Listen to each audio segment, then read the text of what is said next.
მოგესალმებით, მე ვარ ია ანთაძე და თქვენ უყურებთ პოდკასტს ციტატა. პოდკასტის დღევანდელი ეპიზოდის ციტატა ასე ჟღერს: ადამიანის ცხოვრების საბოლოო მიზანია მისწრაფება, რომ რაც შეიძლება სრულად გამოხატოს საკუთარი თავი. ციტატის ავტორია მე-20 საუკუნის უნგრული წარმოშობის კანადელი ბიოლოგი და ექიმი ჰანს სელიე.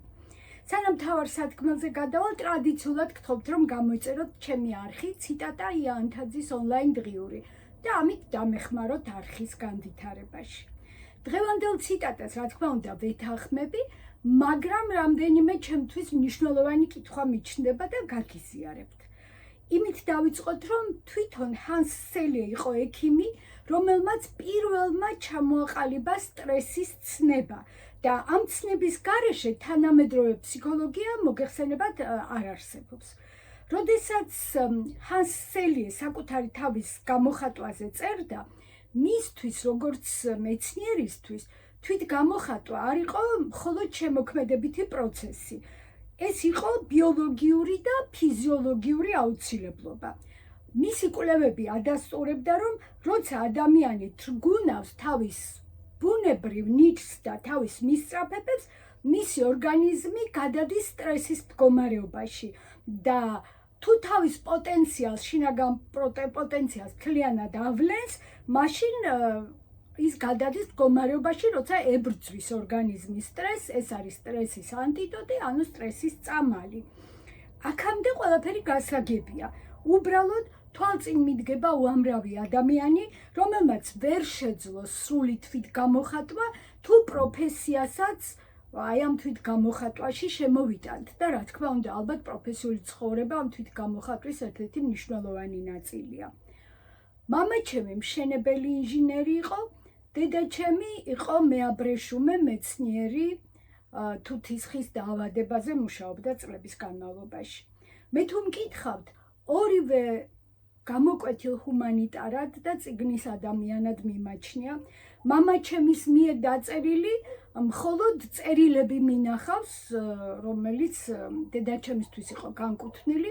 ეს არ იყო წერილები მხოლოდ ახალგაზრდობის დროინდელი, არა, უკვე მრავალი 10 წლების განმავლობაში ჰქონდათ ოჯახი, როცა ის წერილები იწერებოდა, რომელზეც ახლა ვლაპარაკობ.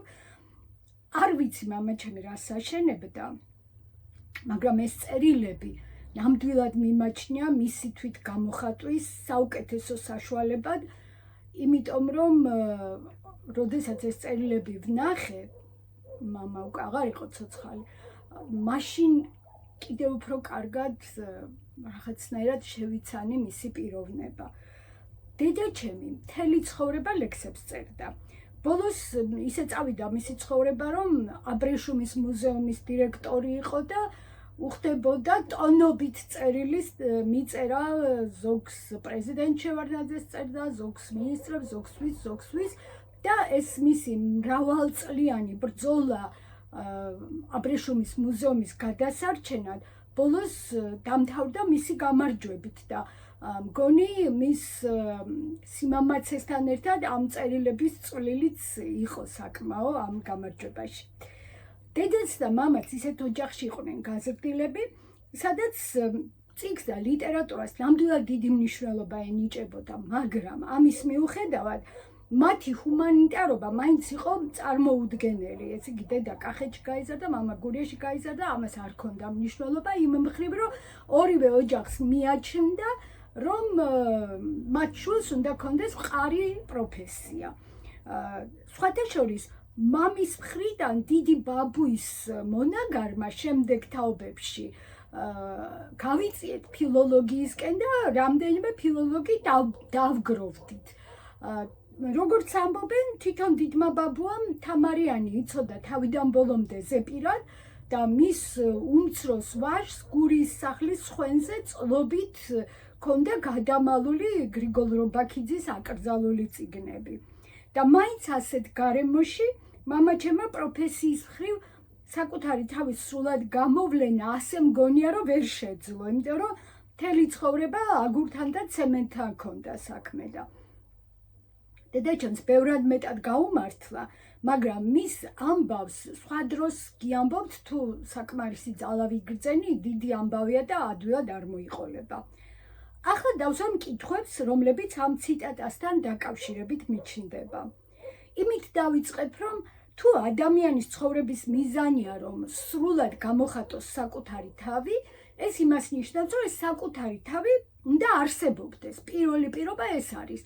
არადა რამდენი ადამიანია, რომელიც საკუთარ თავს ვერ მართავს და მას მართავს ვიღაც სხვა, ან მართავს გარემოებები და ასე შემდეგ. ესე იგი, კითხვა მაქვს ასეთი, ეს ციტატა ყველას ეხება, თუ მხოლოდ იმათ ეხებათ, ვისაც ნამდვილად აქვთ საკუთარი თავი და ნამდვილად ფლობენ საკუთარ თავს. მეორე კითხვა იმას ეხება, თუ რას შეიძლება ნიშნავდეს ეს საკუთარი თავის სრულად გამოხატვა. ეს მნიშვნელოვანია, იმიტომ რომ კარგი პროფესიული ცხოვრება გვერდზე გადავდოთ, მაგრამ თუ სრულად საკუთარი თავის გამოხატვა ადამიანის ჯანმრთელობასთან არის პირდაპირ კავშირში და იცავს მას სტრესისგან, როგორც სელია ამბობს, ესე იგი ყველამ უნდა ვცადოთ, რომ ამ ხრივ ჩვენს ჯანმრთელობას გაუფრთხილდეთ და სრულად გამოვხატოთ ჩვენი თავი, იმიტომ რომ ასევე სელია ამბობს, რომ თუ ჩვენი შინაგანი მისწრაფებები არ იქნება გამოხატული, ეს ჩვენი შინაგანი ენერგია ჩვენვე შემოგვიბრუნდება და გამოვლინდება ორგანიზმში სხვადასხვა ავადმყოფობის სახით. და ამ საფრთხის თავიდან ასაცილებლად გამოდის, რომ აი ეს გზა გვაქვს ჩვენ, რომ აუცილებლად უნდა კარგად ვიცოდეთ, რა გვინდა სინამდვილეში, რა შეესაბამება ჩვენი შინაგანი ბუნება, შინაგანი სამყარო, რას ითხოვს ჩვენგან და რას ვესწრაფვით. მაგალითად, კარგი კარიერა, მაღალი ხელფასი, მოგზაურობა, რა თქმა უნდა, არის ის ფაქტორები, რომლებიც სტრესს ამცირებს. მაგრამ დარწმუნებული ვარ, რომ სელიეს ციტატა აი ამგვარ თვითგამოხატვას არ ეხებოდა. ჩემი წარმოდგენით ეს სრული გამოხატვა ალბათ არის ადამიანის შინაგანი რესურსის სრულად გადატანა მის მოქმედებაში. ბევრჯერ მიფიქრია მწერლების ორ კატეგორიაზე, მათი ნაწილი გამოგონილ ამბებზე წერს და ნაწილი რეალურ ამბებს ასხამს ხორცს. პირადად მომისმენია, როგორ უთქვამს მწერალს, რომ ჩემს ცხოვრებაში არაფერი არ მომიგონებ და ვერც მოვიგონებ, ან იმაზე ვწერ, რაც პირადად მე შემემთხვა, ან იმაზე ვწერ, რაც სხვამ მიამბო და რაც მას შეემთხვაო. ცხადია, ეს მართალი ამბები შემდეგ რაღაცნაირად ეს მხატვრულ ჩარჩოში ექცევა და მხატვრულად მუშავდება.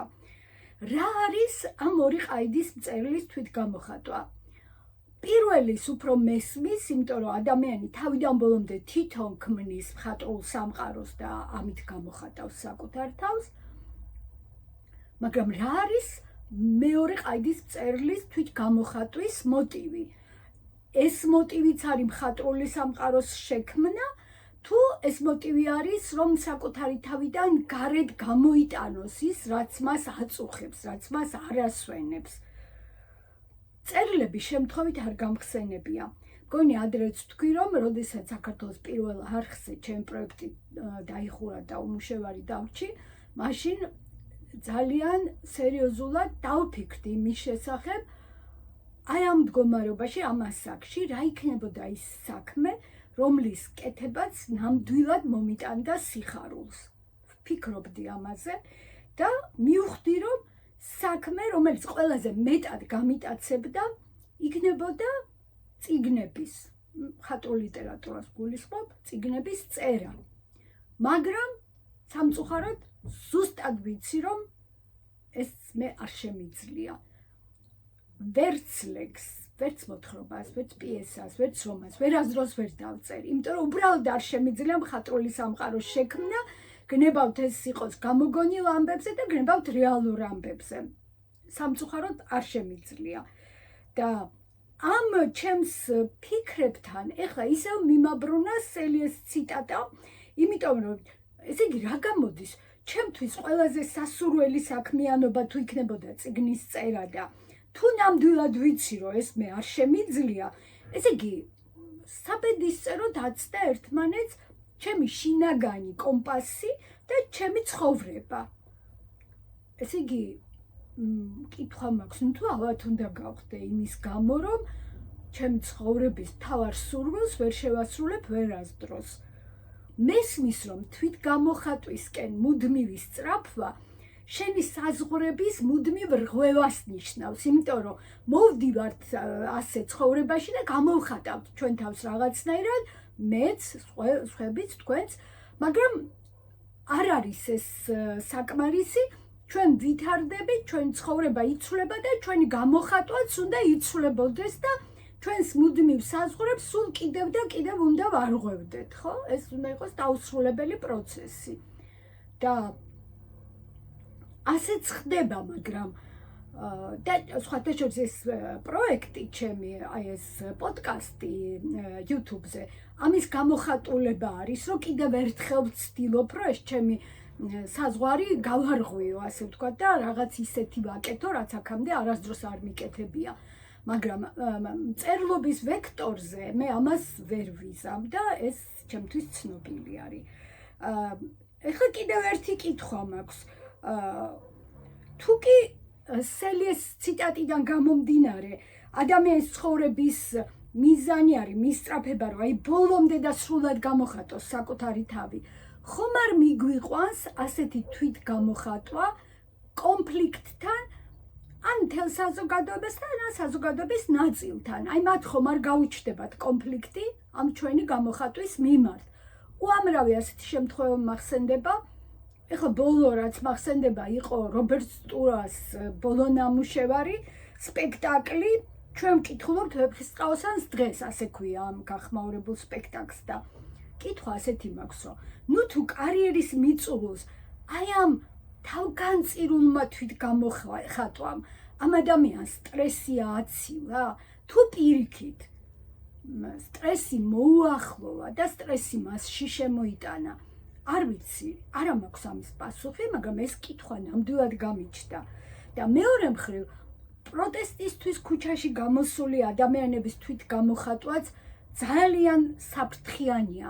იმიტომ რომ მესმის, რომ ეს თვით გამოხატვა ამ ადამიანებს შინაარსით ავსებს, ნამდვილად ამაში ეჭვი არ მეპარება, მაგრამ მეორე მხრივ,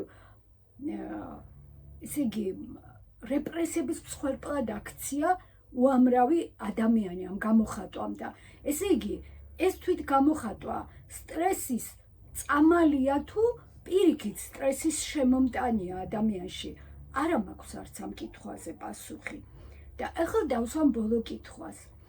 ჰანს სელიეს ეს ციტატა მეტისმეტად კონცენტრირებული არის საკუთარ თავზე, რაღაცნაირად ეგოისტურია თითქოს, იმიტომ რომ თავარი არის აქ მე რას ვფიქრობ, მე როგორ ჩავღრმავდები ჩემ თავს, ჩემ მისწრაფებებს როგორ ამოვიცნობ, მე ამას როგორ გამოვხატავ, მე ამას როგორ გავაკეთებ მუდმივად და კითხვა მაქვს ასეთი.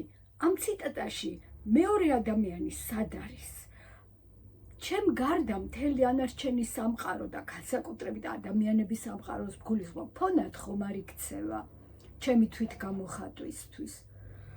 რა თქმა უნდა, შესაძლებელია და ამასაც ძალიან კარგად ვაცნობიერებ, რომ ადამიანმა თავისი ცხოვრების მიზნად აქციოს ისეთი თვით გამოხატვა, რომელიც დაკავშირებული იქნება სწორედ სხვა ადამიანებთან, მათზე ზრუნვასთან და ყველაზე სწრაფ პასუხად ამ შემთხვევაში დედა ტერეზა მახსენდება და რა თქმა უნდა, უამრავი ადამიანი იყო, არის და იქნება, რომელიც თავის ცხოვრებას მთლიანად დაუკავშირებს სხვა ადამიანებზე ზრუნვას, მაგრამ ამ შემთხვევაში მაბნევს ამ ციტატის დინამიკა, მუდმივი მისწრაფება, რომ რაც შეიძლება სრულად გამოხატოს საკუთარი თავი. ხო და არ ვიცი ეს დინამიკა სხვა ადამიანებზე ზრუნვას როგორ მიუსადაგო. მიჭირს ჩემთვის გამოცანად რჩება. ამ ციტატაზე ამდენს არ ვიფიქრებდი, მისი ავტორი მეცნიერი რომ არ იყოს და მართლაც რომ კვლევებით და ექსპერიმენტებით არ ადასტურებდეს, რომ სტრესი იწვევს თვითგამოხატვის შეზღუდვა, ხოლო სტრესის წამალი და ჯანმრთელობის ფორმულა არის, რომ მართლაც ეს თვითგამოხატვა ცხოვრების მიზნად დაისახო. ეს ის შემთხვევაა, როცა კიდევ უნდა ვიფიქრო, როგორ გავუფრთხილდე საკუთარ ჯანმრთელობას აი ამ კუთხით. თუ ისევ არაფერს არ მომწეთ, იმის იმედს მაინც დავიტოვებ, რომ დაგაფიქრათ პირველ რიგში სელიეს ციტატამ და შემდეგ ჩემმა კითხვებმა ამ ციტატასთან დაკავშირებით. დღეს ამით დაგემშვიდობებით და გიტოვებთ თხოვნას ტრადიციულს, რომ გამოიწეროთ ჩემი არხი ციტატა იანთაძის ონლაინ დღიური და შემდეგ პარასკევამდე პერიოდულად ჩემი პოდკასტის ძველი გადაცემებიდან ფრაგმენტებს გამოვაქვეყნებ პირველ რიგში იმისთვის, რომ თავი შეგახსენოთ და შემდეგ იმისთვის, რომ მსჯელობისთვის სხვადასხვა თემა შემოგთავაზოთ. ახლა დაგემშვიდობებით და დიდი მადლობა ყველას, ვინც ჩემთან ერთად ხართ და ვინც მალე შემომიერთდებით.